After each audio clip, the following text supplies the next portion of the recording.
Welcome to Grandma's kitchen. வாழ்க வளமுடன், வாழ்க பல்லாண்டு. இன்னைக்கு நம்ம பார்க்க போகிறது அரிசி உப்புமாங்க. அரிசி குருணையில் செய்கிற உப்புமாங்க. அதுக்கு நான் வந்து நம்ம எந்த கப்பில் அளவு எடுக்கிறோமோ அதில் வந்து ஒரு 3/4 கப்பு அளவுக்கு பச்சரிசி ரா ரைஸ் எடுத்துக்கிட்டோம்னு வச்சுக்கோங்களேன். அது வந்து நம்ம குருணையாக உடைக்கிறப்ப நமக்கு வந்து அது 1 டம்ளர் குருணையாக வந்துடுங்க. இது கூட ஒரு 1/4 டம்ளர் துவரம்பருப்பும் எடுத்துக்கலாம். 1 டம்ளர் பச்சரிசினா 1/4 டம்ளர் துவரம்பருப்புங்க. இது ரெண்டையுமே கழுவி ஆற வச்சிடணுங்க. ஆற வச்சு நம்ம அதை வந்து குருணையாக மிக்சியில் போட்டு அரைச்சிக்கலாங்க. இப்போ நம்ம அரிசியும் துவரம்பருப்பும் இந்த ஸ்டேட்டில், இந்த கன்சிஸ்டன்சியில், இந்த ஸ்டேட்டில் வந்து அரைச்சி வச்சுருக்கலாங்க. ரவையாட்டம் அரைச்சி வச்சுருக்கோம். இப்போ ஒரு அடுப்பில் வானொலி வச்சிடலாங்க. வானொலியில் ஒரு 4 ஸ்பூன் இருக்கிற மாதிரி எண்ணெய் ஊற்றிக்கலாங்க. இப்படி சுற்றின மாதிரி ஊற்றினீங்கன்னா நல்லா வருங்க. நல்லா வானொலியில் எதுவும் ஒட்டாமல் நல்லா சூப்பராக வருங்க. ஒரு 4 ஸ்பூன் இருக்கிற மாதிரி எண்ணெயை ஊற்றிக்கலாங்க. எண்ணெய் காஞ்சப்புறம் அதில் கடுகு,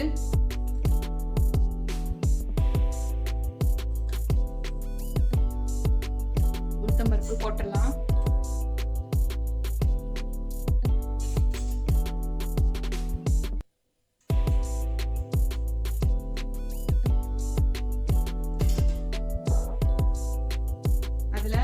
கட் பண்ணி வச்சிருக்கிற 2 சிகப்பு மிளகாவை போட்டுடலாங்க.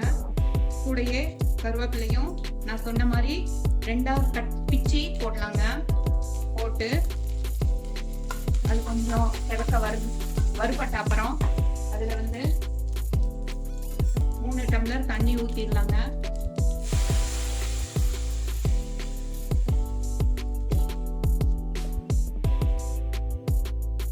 தேவையான அளவு உப்பு போட்டுக்கலாம். தண்ணி நல்லா கொதிக்கட்டுங்க. தண்ணி நல்லா கொதிக்குதுங்க. தண்ணி நல்லா கொதிக்கிறப்ப அடுப்பை கொஞ்சம் சிம்மில் வச்சுக்கிட்டு நம்ம இந்த ரவையை ஊற்றி இந்த எக் பீட்டரில் இப்படி கலந்தோம்னா கட்டியே இல்லாமல் நம்ம ஈஸியாக கலக்க முடியுங்க.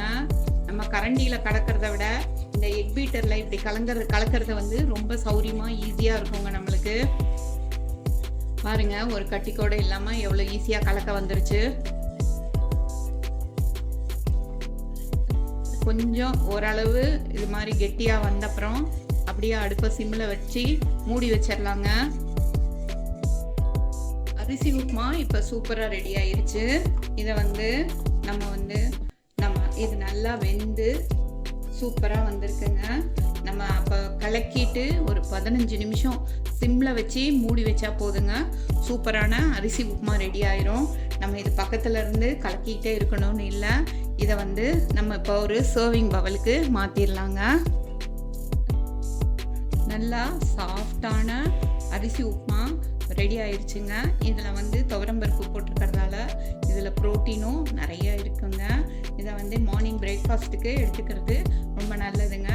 வாங்க நெக்ஸ்ட் வீடியோவில் பார்க்கலாங்க. வாழ்க வளமுடன், வாழ்க பல்லாண்டு. உங்களுக்கு பிடிச்சிருந்தா சப்ஸ்கிரைப் பண்ணுங்கள்.